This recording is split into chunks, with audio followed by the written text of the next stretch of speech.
Hunter. And Virginia with the all-time turnaround title.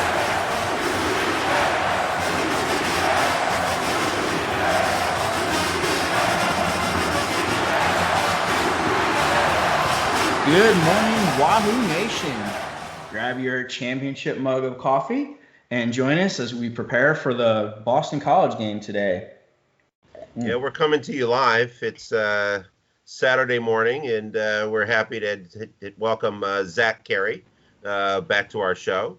And Zach got up early, so thank you so much for being here, Zach. Yeah, absolutely. I'm happy to be here. Wait, Zach got up early? Yeah, that's what I was going to do. Okay, I was going to give you credit that it's Fred. 6:08 in the morning here. It's 9:08. Fred's out on the West Coast. Jack, so yes, you're not Fred old enough to be doing what it looks like you must have been doing last night. Oh, no, I was writing a game preview at 2 a.m. in the morning. Oh, okay. Okay, that is the definition of geekdom. So we're happy to have you, Zach. Yeah, happy to be here.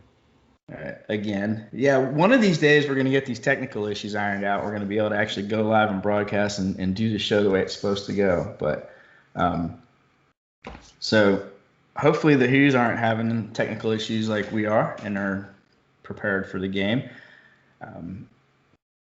I haven't heard anything different, so I'm assuming we're going to have the same roster that we had Wednesday, minus just Casey and Austin Katstra and the assistant coaches. And I think we saw how important assistant coaches are Wednesday night since the team looked great after the first few minutes. I think Chase Coleman's ready to step in. Coach Bennett gave him a lot of props in the post-game interview. So he's been giving that to Coleman ever since he's been here. And if you've seen, the video out of the huddles, the team huddles, you can see that Coleman is not a wallflower. I mean, he is out there actually talking to folks and really encouraging them way more than, your average, bench warmer.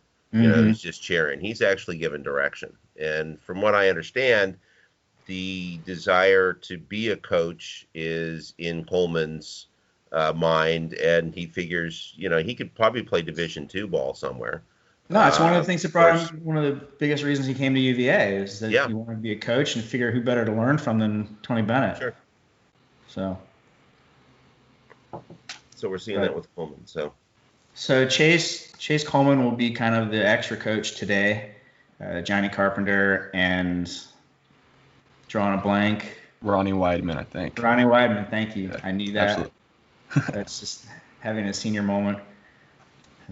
Hey, I am actually, I could get AARP membership if I wanted, but. Okay. They hunt you down.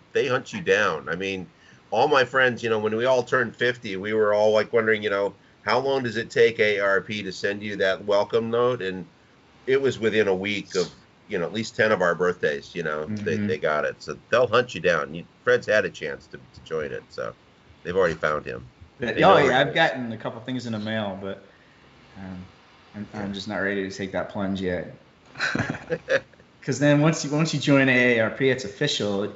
There's no going back. There is no going back, yeah. And you've betrayed the younger generation because the AARP is a very powerful generational lobbying group and is responsible for a lot of the policies that contribute to the wealth transfer from the younger generation to the older generation. So, but anyway, let's not go down that road. We have a basketball game to talk about. I guess my first question will be to you, Zach. What is your overall feeling about this matchup? Yeah, if you just look at Boston College, sort of look at their record, they're 2-8 on the season. They've lost, they've only won 2 games, and there were 2 wins came over Maine and Rhode Island, 2 teams that, you got to win. Like, you should be winning those games if you're in the ACC. I thought Rhode Island was supposed to be pretty good, or? Rhode Island's decent. I think they've lost a couple of bad games, but I think they're decent. But it should be a win for Boston College. Right. Any ACC team. Right. Absolutely. And they, in their 8 losses, they played close, and I think about 6 out of 8. I think the Florida and the Syracuse games, they kind of got the doors blown off of them. But they were in the game against Duke, only lost by 1. They were in a couple other games. They were in the Villanova game in the first game of the season. So there's definitely some talent there. But I think they're a pretty unorganized squad. They don't have a lot of. They're really they're running high ball screens on offense, and that's just about it. They're not all that disciplined, I'd say, especially defensively. They sort of fall back on playing a zone defense. I think against a disciplined Tony Bennett team, this should probably be a 10 to 15 point win. That said, Conte Forum is a weird place to play, and probably the factor of the empty stadium is less impactful this season with, playing in empty stadiums just about every week. But there's always a little bit of a they won't notice any difference at Conte Forum. Yeah, no, exactly. But, I think Boston College is they're an ACC team, so, they can upset any other ACC team on any given night. But I think this should be a comfortable win for the Wahoos if they play the way that we know they can. Of course, our first trip up to Boston last year, I was thinking the same thing, and they beat us, So that was the Jay Statman game. That was the Statman game where he scored 11 points but played 39 minutes. Yeah. And, we got handled pretty easily, last time. So I would have the same assessment, but with the, watch out, ... sort of trade. Yeah, well, I mean, this is a pretty different team, UVA team, than last year. Sure, and Boston the College defense is is different. good, but the offense is way better. And this year's team can outscore people, which we showed Wednesday night. We basically, outscored Wake. We gave up 61. The first half defense was terrible. And although having gone back and broken down the first half, I'm going to have to say that Massoud was just hot. The 3 threes that he hit, the first 3 that he hit, the defense was there. The closeout was there. It wasn't late. The hands were up. They were in his face. He just hit them.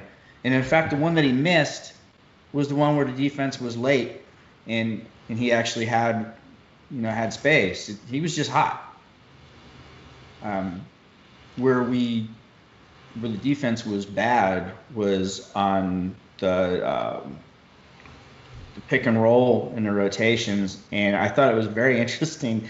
One of their layups, you probably noticed it, Zach, was an old-fashioned blocker mover pin down where the guard curled off of it, and Hauser didn't pick him up, so the guard had to clear lane to the basket. Which teams never do against us. They don't miss that anymore, because they practice against it so much. The big always slides over and cuts off that drive, but Sam missed it. I do think that the ball screen defense is something to keep an eye on, obviously, with how much Boston College runs ball screens, but also there were stretches in that Wake game with Justin McCoy at the 5, obviously you have Sam Hauser at the 4 and then your 3 guards, where they were switching 1 through 5 on ball screens. I noticed that. In theory, actually isn't a horrible idea when you have McCoy out there at the 5, but they really struggled without a rim protector on the back end, I thought. And I also think that with Hauser at the 4, him switching onto smaller guards isn't the best idea, because you're already playing him at the 4 to avoid that. Why would you then switch? And so I thought that was a little bit interesting. They cleaned it up in the second half, only let up 22 points. So that was the better performance, and they did less switching. I think they still switched a little bit when McCoy was on the floor, though. But that's definitely something to watch today, and sort of how they want to guard those ball screens. They've sort of run a couple different things with their off-ball defense, off-ball screens, to sort of make the rotations a little bit easier on guys like Sam Hauser and Trey Murphy. But that's going to be a big key to sort of ensuring that Boston College doesn't come out hot with the same sort of performance that Wake did in the first 20 minutes. And that Boston College did last year up there. Absolutely. They came out, and to me, what's going to be probably the most important thing in my mind is Kihei Clark's defense. I would assume they'll have Jay Heath out there again, in that position. Heath, even in the game that we won, Heath really took advantage of that matchup. He's exactly the kind of guard that is the most difficult for Kihei to handle, because he can step back and nail the three, and he can also drive to the hoop. And he's got like 8 inches on Kihei. He's a big, strong guard who can just body up and shoot over Kihei. And so if Kihei, that's just a challenge that I'm gonna have to see, how we address that. And it's not even posting Kihei up that where people always say, oh, they'll just post them up and back and down, and it almost never happens. Yeah, it's not even that. So it's Heath out at the top of the key with the ball, with the ability to jab step and then pull up or step back, and very difficult on Kihei. Well, it's going to be difficult on anybody. I mean, Jay Heath is really, really good. I mean, he's probably last year's probably my favorite new guy to watch. And I didn't know anything about him coming in. I mean, he's difficult for everybody. I mean, he's a load. So yeah, he was my Boston College player that I voted for on the preseason All ACC. Oh yeah, me too. Other guys voted for Langford, or Stephon Mitchell is another player we need to talk about, because he's another one who can hurt you in a lot of different ways. I think St. Wahoo picked him to be the ACC Defensive Player of the Year, and if you look at his numbers, it's a good pick. So like you said, Zach, they have some players, because then they have Tabs, and they have DeMar Langford, and the Langford who was a transfer. So they have some guys that can put the ball in a basket. CJ Felder, but apparently, like you said, their whole offense. What I watched in that Duke game when they were rolling is they pushed the ball as hard as any team that I've seen this year, maybe even more than Gonzaga, where they're not looking to run offense. They're looking to get down the court and get something quick. And we've had some issues with that this year. A normal UVA team, I would say, no problem. But this year's team is, even in the weight game, has had issues with getting back and getting organized. That's just the key, getting organized. Not just getting 5 guys back, but getting organized. Yeah, absolutely. I mean, Boston College, they want to get the ball sort of in the paint with one of their guards. Like, they want to attack downhill on one of their guards, ideally in the first 5 seconds of the possession. Once their guard has the ball defensively, they're pushing. And I think that, sort of as you said, getting organized, I think that's going to be on, well, it's going to be on everybody, but it's going to be on the front court to get set in the paint so that, Jay Huff can provide your help defense there. And also, for Kihei, who, is pretty quick, and if anybody can sort of take on this role, and so can Reese, to sort of just get in front of their guy, right, and drop step, and just sort of ensure that initial drive isn't there, so that the defense can settle in. And I think sort of beating Boston College or stopping them in the first 5 to 10 seconds of the possession is a win if you can just not let them get a shot up that quickly. Right. At that point, make them play settled offense against the pack line, where I don't think they're going to be all that successful. They're a spread ball screen team and only shoot 33% from 3 as a team. And so, that's one issue where they have a couple of guys that can stretch the floor, absolutely. But those are, it's few and far between, I think. And for the attempts that they take, they miss a lot of shots. And I think that if you can force them into settle offense and make them take poor shots, which they likely will, they're not the most disciplined team, as I said earlier, you're going to be successful defensively. Right. I mean, the other thing I think has to happen is, in terms of getting set, you've got to have somebody else be the initial guy to try to slow down whoever's driving to the lane, because Huff seems to be, certainly the last 2 games, victimized by people when they're moving. He doesn't handle the drive block really well, and he's he picked up 4 fouls against Gonzaga. He had 3 that he all had position, but he's holding up his arms, and he's getting victimized in a way that I haven't seen since his second year. And I think somebody else needs to be the one to make the initial stop, the initial slow, down of the guards in traffic. So Yeah, absolutely. Because if a guard can get into the body of a big man, it's very hard for him not to commit fouls. And I think one of the issues that Huff is having is everybody that we play is playing so much 5-out that he's spending most of his time in the defense out there on the perimeter sliding and not even just hedging but sliding and moving around. That's exhausting on a 7-footer. So I think that's one reason he can't play the minutes that we kind of need him to play.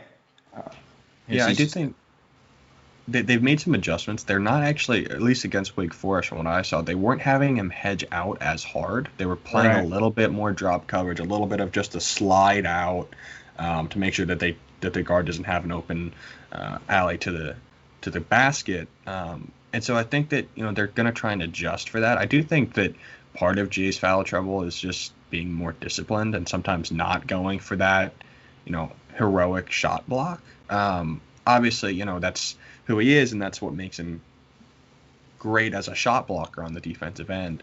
But I do think for him to sort of reach his full potential, which we've been talking about for like 7 years, he does just need to be a little bit more careful. Well, the Notre Dame game, his last 2 fouls were idiotic fouls that you expect a fifth-year senior to do better than. Those absolutely.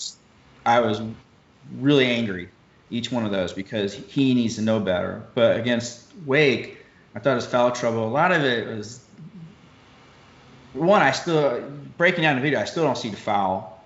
There's a foul on McCoy. I still don't see the foul. I mean, that McCoy foul is just a blown call. Yeah, some of them. Yeah, I try to go back and see where's the foul. Run it slow and just see where. No, that was just don't see it. But against Wake and with the 5-out, he has to cover so much ground, and they run him all over the floor. I just think he gets tired. I think he has to play shorter stretches than he did last year. He didn't seem to. Teams last year, I thought it was more high ball screen stuff over and over. This year, it seems to be more 5-out, going across the perimeter. Yeah, I did think last year having Malmedy as your sort of second center in the starting lineup made life a lot easier, so that even when you took Jay out, you weren't like all of a sudden having a huge hole offensively because you still had that talent. And I think that the backside help defense not being where it was last year now and likely never going to be able to get back to that hurts Jay, because then he has to be that much quicker. He has to be that much more efficient in getting at, not hedging now, but, just being smart, reading slips, because there's not going to be a Malmedy on the backside or a Braxton to clean things up. And without that, everything becomes that much more important, right, on ball. This is the first year in a long time we haven't had at least one really good off-ball defender. Because we had Malmedy and Braxton. Before that, we had Isaiah for 4 years. And the last time I can think of any off-ball issues like we have this year was 2015-16, early in the year when Anthony Gill was on his mental vacation. So, but this year it's bad. It's getting better, but it's bad, and you've got to have Hauser and Murphy on the floor for their offense. And I think, Zach, I saw a clip on Twitter. You said we ran a lot of that triangle, the 3-man inside motion, which I noticed too, which I think is a fantastic set for this roster. And I think, what percentage did you see them run that against Wake? Against Wake and Notre Dame was around 80%. And they run some ball screen stuff out of the sort of 3-man structure. And so you can, say plus or minus probably 5% there, depending on sort of how the sets work. And they like to run ball screens to get into it. And sometimes they attack out of those ball screens rather than going into the actual 3-man motion. So, it's a little bit rough. But yeah, around 80%. And they were more efficient against Wake Forest in that offense than they were against Notre Dame. And so I do think it's an interesting adjustment because I think that sort of that 5-out offense that we saw more at the beginning of the year was sort of an over adjustment or an overcorrection to sort of give guys like Trey Murphy, Sam Hauser, Jay Huff the ball in the perimeter where they could be threats. And now that you have the sort of 3-man motion with mostly Kihei, Sam, and Jay, you're just giving them the ball where they can be most efficient, right? That's, they're giving the ball to Jay, Sam, and Kihei in the low post where they're all very good. Not somehow. Jay. Jay is not good low post. Yeah, I mean, he's not. It is interesting that you sort of have Kihei and Sam. Sam obviously is crazy good from mid-range, and that's what's going to make him dangerous. And then Kihei, has that sort of inherent quality about him. And I actually broke down his post play in another Twitter video last night. But yeah, I mean, I just think that this triangle set is limiting the touches of the other guys, giving it to their 3 best players. And it's not a hard offense to run. Like, there's not going to be a lot of turnovers just because there's not a lot of dribbling. It's a lot of passing, looking for the cutter, when you catch the ball, moving the ball, setting it. It's not all that complicated. And when you can run that efficiently, something that's not all that complicated, then everything just becomes easier for you. When you can get easier looks at post. Time and energy and practice and stuff on the defense. Absolutely. You simplify the offense. I think it's perfect for this roster because it allows you to get your 3 most veteran, smartest offensive players making all the decisions. And you can take guys like Thomas and Trey, who really don't have an off-the-dribble game very much, and put them out where they can do what they do best, which is catch and shoot. Yep. And then you can take guys like, Casey Morcell, who is still a horrendous decision maker, and minimize his decisions. Okay, Casey, go stand out there in the corner, and when they pass you the ball, put up a shot or pass it to somebody. So he doesn't have to read the game as much because he doesn't read the game well. Right. And you let your 3 guys who read the game the best, and then they're going to get into a rhythm with each other. Like, I was very happy to see how often Sam posted up against Wake Forest. Yeah. The dude is a very good post-up player. As you said, Kihei, obviously, he's got good post moves. He's got a good knack in there. And as Mike Jaminski said, most guards, they're not very good. They're not used to guarding in the post, and so they don't really I know we practice it. You can tell we practice it because our guards are good post defenders. But I do think that I was just going to say the triangle offense is interesting for Reese, especially with Casey being likely still being out. I don't know anything due to contact tracing, because Reese isn't that type of shooter, right? That Trey or that Walter Tensai sort of shooter on the outside, and he's a good decision maker, right? Like, he's at his best when has the ball in his hands. And so I thought it was interesting in the Wake game. Early in the game, Wake was and I'm sure you guys saw this, was helping heavily off of him and making that 3-man motion on the inside sort of less efficient because they were almost playing 3-on-4, right? Because they had that help defender right there who sort of wasn't paying attention to Reese until Reese caught the ball, and then he would close out, but not really close out. It was interesting. They ran Reese in the 3-man motion a little bit. They kicked Kihei out to the perimeter on some possessions, which I thought was nice to see them, sort of give Reese that role. And then they also ran some ball screen stuff with him. Like, that was sort of where the other 20% of their offense came. It was just high ball screen stuff. And they specifically in the second half, they gave Reese some designed looks out of high ball screen, sort of kicked Kihei into the corner and let Reese go to work. And he was fairly efficient off those. And so I think incorporating Reese into the offense is going to be a really sort of interesting thing to track as the season progresses, because you have those 3 guys in Sam, Jay, and Kihei who you want the ball in the hands of, but you also say, well, how can we sort of use Reese to give us that extra element on the offensive side of the ball? Yeah, I think like in Kihei's freshman year when it was him and Jerome at the same time, they actually played Jerome off the ball more and Kihei with the ball in his hands, and now Reese is the young guy. So when the 2 of them are in there, it actually works better to have Reese with the ball in his hands and Kihei off the ball, because like you said, Kihei has become pretty good at working off the ball. He's good at coming off those pin down screens and in flare screens when we're in that kind of offense. And he's good. He's become a good catch and shoot guy, and he's one that teams will forget about out there.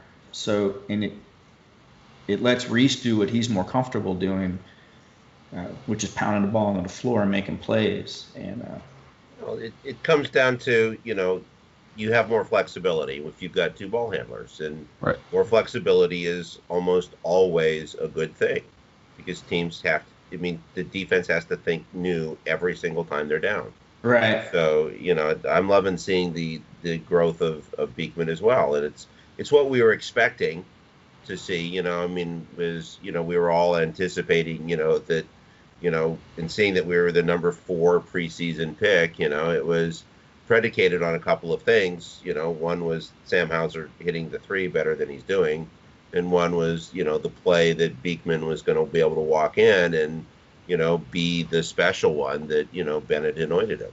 And yeah, so, or at least one of the 3 freshmen needed to come in. Yep. Because, obviously Abdur Rahim came in as a more highly regarded recruit, so he could have been the one. But I think Val, you're pointing at Reese, it makes sense, because he is the one, like you said, that Bennett anointed. He was Bennett's number 1 target this year, and those guys, whether they play for UVA or not, always are outstanding college basketball players. Usually not for us. Usually he hasn't gotten his first choice, but this year. But the other thing is that Bennett has a history of giving freshman point guards a ton of playing time. I mean, he gave the keys to the bus to London, and I didn't even know who he was, and all of a sudden, about 6th game of the season his freshman year, he's running the whole thing, and and Clark walked in as getting starters minutes into a veteran team. So I always knew that Beekman was going to get and that's put in the best position to succeed. That's not peculiar to Bennett. Point guard is the position on the floor that freshmen are most able to come in and contribute all over college basketball. Sure. And one of the reasons is because they have less of a size adjustment to make than like a big man, because big men are used to being so much taller than most of the guys they play against. So you see, going back decades, the history of freshman point guards is deep and broad, and I think in our defense, I think the point guard has the easiest job because he's spending most of his time on the ball.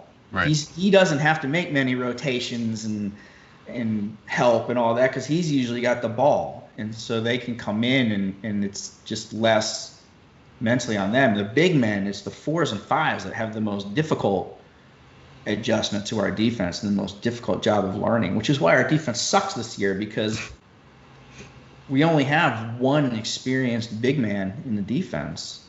Right. And so it leads to a lot of mistakes.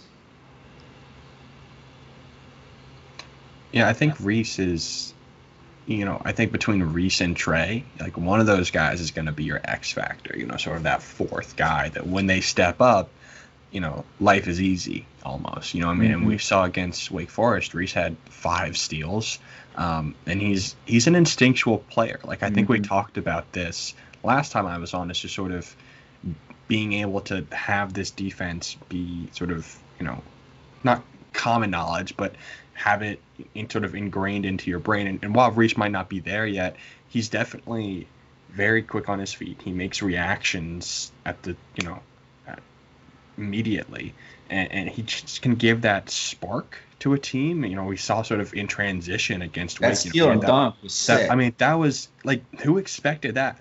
Yeah. I sort of like was not paying full attention, then all of a sudden I look up and it's like Reese is dunking in transition, and I'm like, what? And he's got that talent and ability. Obviously down the line he's going to be a great player, but this year to sort of be that extra guy. And when he's hitting, when Trey can hit some shots and maybe do a little bit of some stuff off the dribble just to keep defenses honest. That baseline drive that Trey made. Good right. example. Right. He's made it 2 straight games out of the triangle, which is, so that's honestly kind of perfect for him, because teams aren't always great helping down that sort of baseline drive, just because it's that just because of angles. But when those guys are giving you something, then everything else becomes that much easier for your three best players. Mm-hmm. Yeah, I think I'm excited to see the three-man motion offense take over. I thought the 5-out was a good idea. I still don't understand it. I don't understand going to an offense that has no ball screens and really no screens at all. They don't even run off-ball screens in it. I mean, there's the occasional it's not a sort of screening offense for a coach whose entire career has been built on screening offense, usually off ball. But then the last couple of years, he's added the ball screens, and now this year, throw screens out the window. It's just, I don't get it. I don't understand it. Yeah, I mean they've adjusted accordingly. I think. Yeah, and I'm happy to see that. I'm very happy to get your numbers that. Hopefully, sides is where it belongs in the sides is gone. At least for now. I mean, who knows? Maybe today they roll out sides on 90% of possessions, and we're all back here saying, "Wait a minute, what?" If they do that, we're gonna lose the game. We're gonna score 55 points and lose the game. Yeah. I mean, have to expect Boston College to play better defense today than they've played so far. Everybody plays better defense against us than they've played so far because Virginia is now up there with Duke and Carolina and is one of the teams that everybody else really wants to beat. And that's great. I love it. But it means, you have to be prepared for an opponent who's got a plan for you. In that first few minutes, you're going to see what that plan is. The first few minutes of the game, they ran some really good offense in that their ball movement and player movement was very crisp and very quick, and that's always difficult to defend. And I think that's probably has to do with why they shot the ball so well, even against contested, because they had good energy, good rhythm, because they were moving so well, so they got into a flow. Yeah, there's also just that energy when you're playing a team that can be an upset, and that's what we kind of are now. No matter, even if we're like unranked like we were last year, there's that energy, and once you hit one shot, the floodgates open because you get psyched up, and they're obviously always going to be up for games against us, and that makes sort of every game a potential trap game or however you want to define it. And that's why this is a dangerous game. We saw it last year, as you guys noted earlier in the show. And I mean, Boston College has some dudes. They can hit some shots. They have a couple of guys that can get hot. And once that happens, who knows? Who knows? I mean, this team has struggled offensively in stretches. The triangle, while it's efficient, isn't always.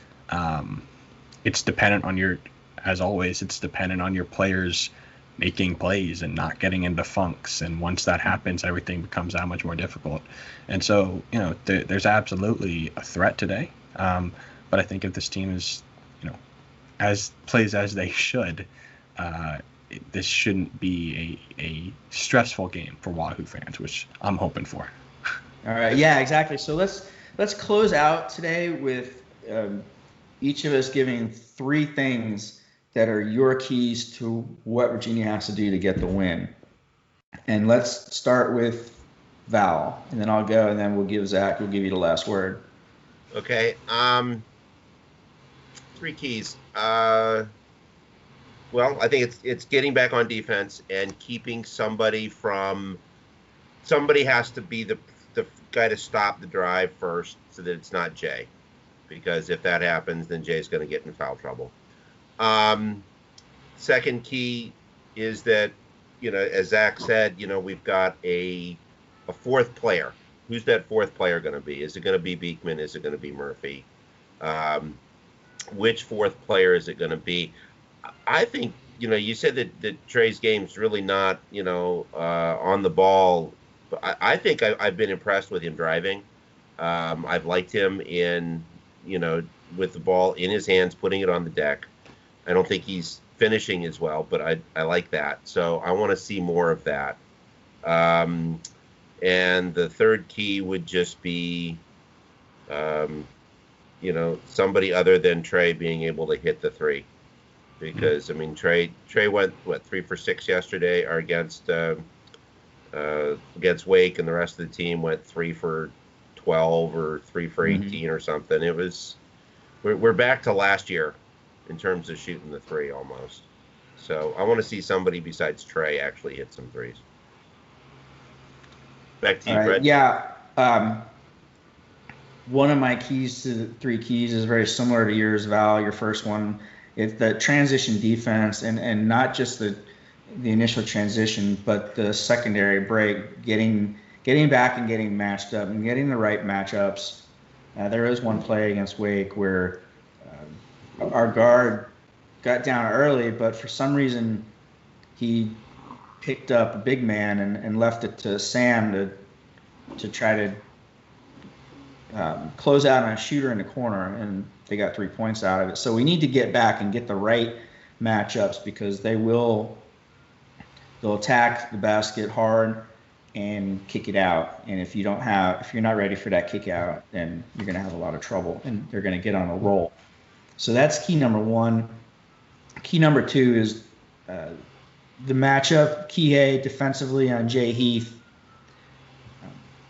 If he can't force Heath to, I think he has to try to force Heath to take those shots from maybe a step out. So that's key number 2. And then I think trying to turn to offense, we need to see, I want to see Hauser posting up. I want to see a lot of the 3-man motion again, and we need to attack matchups and really make them pay when we get a good matchup. So. Yeah, I mean, for my 3, I'd say, first off, well, obviously get back in transition. I'd also say take care of the ball. Don't give them easy opportunities. As few dumb turnovers as possible, and I think that they can limit that in that sort of 3-man motion offense, because there's not a lot of dribbling. Secondly, I'd say sort of Jay down low. Obviously, Stephon Mitchell, he's a good defender, but he's also 6'8", and Jay has 5 inches on him. And so I think that that's somewhere where if they can feed Jay the ball and he can go to work a little bit, it's not going to be super high volume, but I think he can sort of provide that extra element down low. We saw it a little bit against Notre Dame. Not as efficient against Wake Forest in the post, but he's a threat in there. He's got the skill to be one, and I hope that he can take advantage of that. And then thirdly, just off-ball ball screen defense. I think that's been sort of a big issue for this team this season, maybe the biggest issue. And I think that's going to get tested today. If they go with some switching, maybe with McCoy at the 5, we'll see. That didn't go so well against Wake Forest, as I said. And this is sort of how quick their rotations are. And then that's going to be a big key to stopping Boston College on that end. All right. So, predictions, I'm going to say Virginia 77, Boston College 68. Well, I don't do predictions. I just do postmortems. But my prediction is going to be that there's going to be a stretch of time where we're looking at a 19-10 deficit like we were against Wake, and you're just wondering, like, we're in a slog, and it shouldn't be a slog because we ought to be better than this. Mm-hmm. Yeah, if I had to make a score prediction, I'd probably say, like, maybe, I think what I said in my article was around 70-58 UVA. I do agree. I do think that there's going to be a couple of stretches where we're like, oh man, this is ugly. But I think that we've got the talent that we're just going to pull away in the final 10 minutes. We should, yeah. Yeah, and that's just sort of, I think, how some of these early season games in the ACC are going to go against some of these inferior opponents, and hopefully that sort of holds true. It would be great if they could blow the doors off them early, but I don't think this team is sort of built for that. Mm-hmm. Nope. All right, there you have it. That is this game's Wahoo Wakeup. It didn't come out the way it was supposed to come out, technical issues, but hey, we adapt and we roll on and put it out there. So everybody. Enjoy the game today, and we might reconvene after the game, or me with whoever decides to call in. We'll see. But with the technical issues this morning, I kind of doubt I'm going to do that this afternoon because, well, you know. Anyway, thanks We'll for enjoy watching. the game. It's or 2 listening. p.m. Eastern, right? So, wasn't it a night game before? Wasn't it on the schedule at one point as a night game? I thought. So, anyway. That was 2 a p.m. different Eastern. game that Oh, okay. got moved. Okay. But I don't know. 2 p.m. Was it Eastern. 2 o'clock or So, 2:30? enjoy the game, folks. All right. Bye. All right. Wahoo. Join hands and give a yell for Jesus.